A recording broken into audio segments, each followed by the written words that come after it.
lineup that they have drafted. This is Edward once again on this Edith pick that he's made work with before very well. As we take a look at the rotations here for both teams, getting us situated into the early game here, Wolf.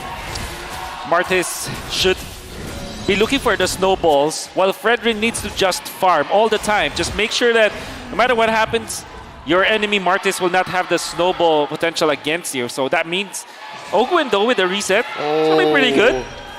Every second counts at this point. Yeah, he's going to go ahead and get that and real quick, too, since we got poking happening here. Emblems, how's it looking, Leo?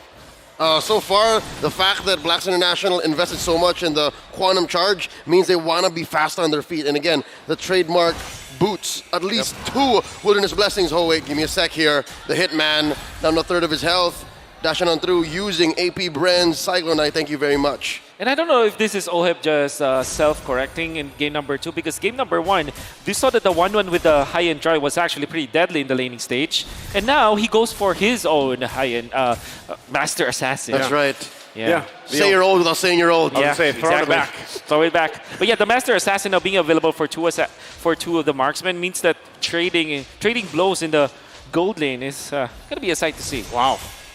Once again, the power of this, the quick rotations, right? And I think even if you look at the Quantum Charges, the fact that they have 4 of those, they're really looking to play around speed and movement. Talking about it, looking to duel already. Super Marco down to a 5th of his health. Oheb approaching half, sending home Super Marco. In mid though, a little scuffle as we set up for the first turtle already spawned. AP Bren first of the scene. A slight pull towards their side. Ogwin and Flapteezy ready to go. Flapteezy level 4. Got a few combos in, waiting to set up that champ stance. In comes Agent Zero from the flank, letting that turtle reset to mid, down to a third of its health. Ogwin dashing on through, setting it up with a spell bomb. Big bong from Kyle Teasy, plus the red tree securing that big objective. Very important for Kautizi to secure that, and they managed to get it. It was a very sweaty situation, actually, to think about it. And now Kautizi making sure that he gets all of the farm early stages. That means that the Martis will be held off for a little bit. At this point, between the two junglers, EXP matters more than the gold. And you can see that AP Bren as well as Blacklist International, they will put a lot of effort into that. And the other question for me here is really, what ultimate do you want to utilize if you're UA? You have a couple options here, right? Of course, you can actually take that final slash available for you. You can work around even the Nether Realm, which is usually what we're going to expect, right? Yep. You want to extend some of those fights here. But we have seen that happen as well. Valentina players taking final slash and actually using it for the setup, or even the disengage, the peel factor. Yeah. But right now, that all plays a part here. They're going to bring Oheb along to the mid. Few with the pull, UA compromised, forced to flicker out. That's a successful engage by AP Bren, wasting that huge resource. They might even get more. Sensui found here up top. There's a knock-up, the taunt, Sensui using the iframes. Ooh, just missing that final slash by about a meter, an inch, rather, as Ogwin needs to wait for that cooldown. Very nice dodge coming up from Blacklist International. And they're having fun at the top lane. Oheb is 200 gold above Super Marco. That's always a good sign, especially after forcing Super Marco to recall out. And I think there's another tussle in the top lane. And Oheb still manages to get out. Will eventually collect some of the farm. This is looking iffy, though. Yeah. Oheb. Oh, no. Big setup. That's 4 men sent. The Blazing Duet spent in already. Oheb survives for maybe a second more. Close call. Ogwin almost traded out for them. Now here comes the Hitman, knocking up 2. Kyle Teasy and Few able to just walk away. So they're able to get away, but they get that kill. Now the turtle going to be the focus here for AP Bren. Blacklist International, though, going to try to keep things together. UA still holding on to this Nether Realm. So Flapteezy will make work down in the bottom side as Blacklist wants to contest the turtle. That's right. 4v3. Few just about to catch up. Already, Edward backing out. Guiding Winds. Primal Wrath. Big bonk plus a retribution once more, securing that turtle. They got shields, but it's not going to be enough to save Ogwin. Agent Zero zeroing AP Bren's roamer, and the fight continues. Blacklist International pushing back. Super Marco behind his tier 1. Yep. Kautizi securing the turtle once again, despite being a level behind Sensui. And now top lane, look at the collapse from Blacklist International. They're trying to deny minions away from Super Marco while also pushing top lane to at least equalize the farm from between OHEB as well as Super Marco. Super Marco now leads the charge just because of one kill up top. And what happened was the timing of AP Bren when they went in for the kill onto OHEB, they actually denied one catapult with extra gold, which, you know, at the early stages of the game, it matters so much. Yeah, not only that, but the fact that, too, the gold earned there for flapTZ. You saw him do work. Oh, you wait. Should be fine. Still has another round. But again, flapTZ is going to be a threat here, right? Already has his first item locked in. Will be building up on the next one. And that's where it gets a little scary because Blacklist International, the whole kind of counterplay they have to is dealing with that front burst, right? And that's why you have the Nether Realm as we see him guiding win on out. But still, if things can get layered properly here from Blacklist International, their fighting potential is still relatively good, despite the 1K lead that AP Bren has right now. And that's why you see them really putting the pressure here in the jungle. Ooh, Sensui committing the retribution there. The fight breaks out. He does have it. He places himself right behind the Appraiser's Wrath. Circling Eagle coming in, forcing out a Nether Realm. The Nether Realm coming in from UA. A clutch engage. Look at the back line. flapTZ finding Renegade. The Blazing Duet coming in from OHEB, keeping them in check alive for just a few more. Blacklist survive. AP Bren continue the assault through mid. It's 3 bodies. Edward, the only one with health. And AP Bren gonna take this objective. A close and sweaty fight. They continue on. flapTZ finding OHEB in the back line. Trading out 1 for 1. Circling Eagle keeping few down. It's a double kill for Edward. Blacks International, the clapback, making AP Bren pay. Edward coming out swinging, 3 kills now on the board for him. Can they go ahead and also secure this objective? Whittling the gold lead down now. Renegade also picking up the Flask of the Oasis. Should be able to help them throughout these skirmishes. A wonderful play coming up from Blacklist. I thought that it was crazy that they stayed, especially because Flap had Flicker.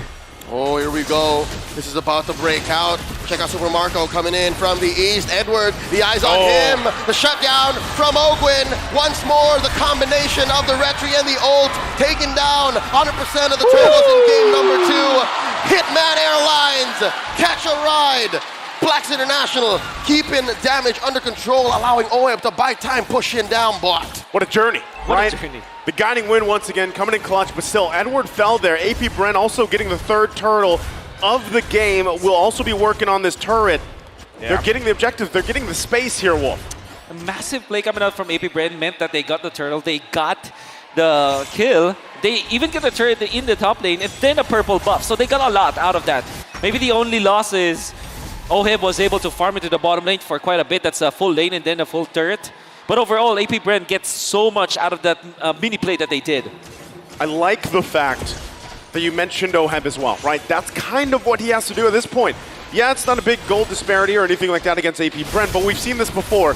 Putting things into place for later on in the game, especially when you have a Claude in your draft, you have that split push potential, right? We've seen this many times now. So if it's, you know, taking these baby steps, getting this tier 1 turret down, working to put pressure on the other side of the map, forcing AP Bren to respond, that could work, but hold on. Sensui walks into that bush, the pull from Few Renegade. Of course, he's Circling Eagle, using it to disengage. flapTZ forcing the issue, pushing in to Blacks International's jungle. And what's interesting, between all of the factors you guys mentioned of how Blacklist might be able to clap back, again, very strong split push potential when it does come down to that. Again, you're seeing OHEB now sent to the top lane. Something tells me whoever trades better, or whoever forces a fight that makes the other miss out on those big swings will eventually win, because this is still a close game, 3-3, 3K about, AP Bren ahead. Renegade is still able to check. And I completely agree with you on that.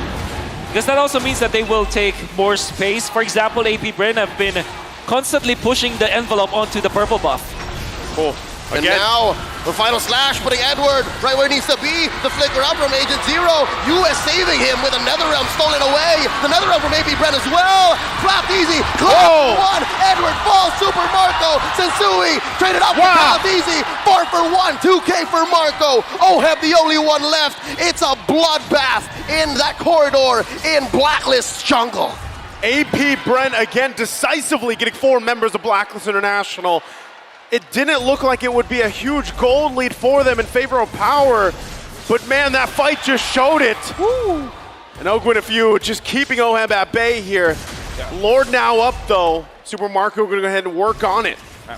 We did say that AP Bren might be scared of getting the 1-1 because there's the Famous and there's the Valentina already, but now they have proven that they have a play around it. Just wait for the Netherrealm to be up, and then when Blacklist International copies the Netherrealm, what they do was to actually blow onto those shields. Flapteasy just flickers in with Ogwen. They know that their combination is enough to lock down the members of Blacklist International, allowing Super Marco to get the passive. And getting 3 marks means that you will get the ultimate. It's like AP Bren were preparing for Super Marco to take off, and that was a beautiful play on their side. Yeah, it's kind of scary when you think about it, because even when things try to fall in place for Blacklist International, when you see those team fights happening, AP Bren just pulls on through in the damage department. Now Lord going to be here in the mid lane.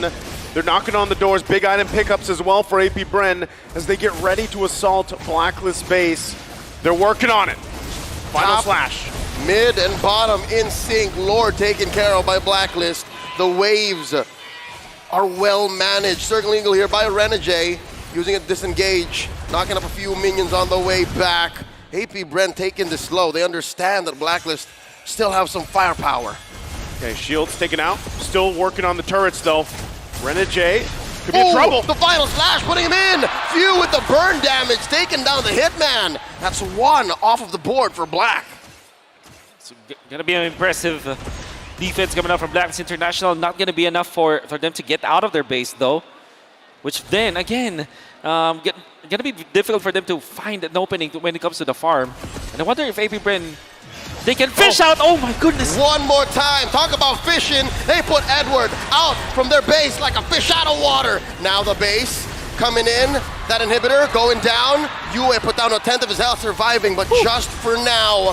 Mid lane inhibitor falls as well. AP Bren, like a bulldozer, through Blacklist structures. And they find themselves once again 10, nearly 11,000 ahead here, Wolf. Oh my goodness. I was just about to say that the thing with AP Bren is they have the Arlot, and what's special about the Arlot when you're ahead is that you can fish out people from the base with the flicker play. It is exactly what happened. Because of that final slash, they weren't able to get like snowball of kills, a streak of kills, but they were able to push the turret anyways. At 12 minutes, that's going to be massive. They get 2, and they open up the map. Now AP Bren can just take over the jungle and again defeat Blacklist International when it comes to the economy. Ooh, scalpel position. Again, you can expect those small plays to snowball into an eventual collapse. And Blacklist International are respecting that fact now. After hearing the conceal, they're like, all right, we're just going to back off. Yeah. Let's just back off from here, right? And that's always something about the Arlot pick, right? A lot of these teams, when they're down behind, they try to turtle up in the base, defend the best they can. You're looking at the real-time win rate. It's pretty low for Blacklist right now, 35% against AP Bren at 65. And that's the thing, if you try to extend the game a little bit further, that's Ogwen's job, right? Go in, fish them out of the base.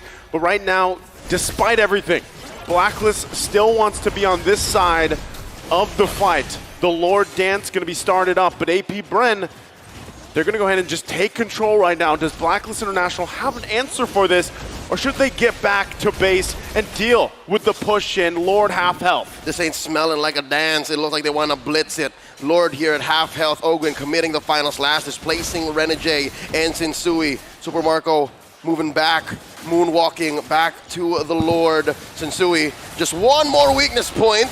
Dash it on out. AP Bren takes another big objective. Very clean coming out from AP Bren. Baiting out the members of Blacklist International, baiting out Sensui to get out and then punish them. And obviously their lanes are going to be pushing against Blacklist International naturally. Yue rushing for the winner truncheon where they need it absolutely. Going up against Super Marco. He can be the first one to receive the crossbow of Tang and just deny it completely.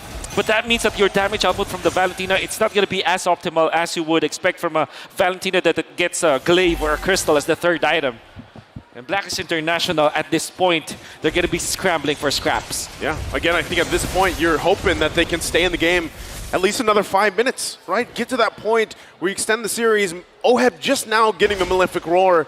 will be able to help pump out some of the damage, but really it's about surviving this first, dealing with the Lord push, and from AP Bren, possibly going fishing again. Like synchronized swimmers, they get all waves in, picking off Renegade. Who's next up on the docket? The Netherrealm already stolen away, used up by Yue. The Lord wailing away at the base, blazing duet by Oheb. He gets popped by Kyle Teasy, and that's all she wrote. Thanks for the memories, thanks for the base, thanks for match point as AP Bren go on 2-0. The Hive roars as AP Bren gets to match point against Blacklist International. Struggling here from game one, now in game two. What can they do to adjust?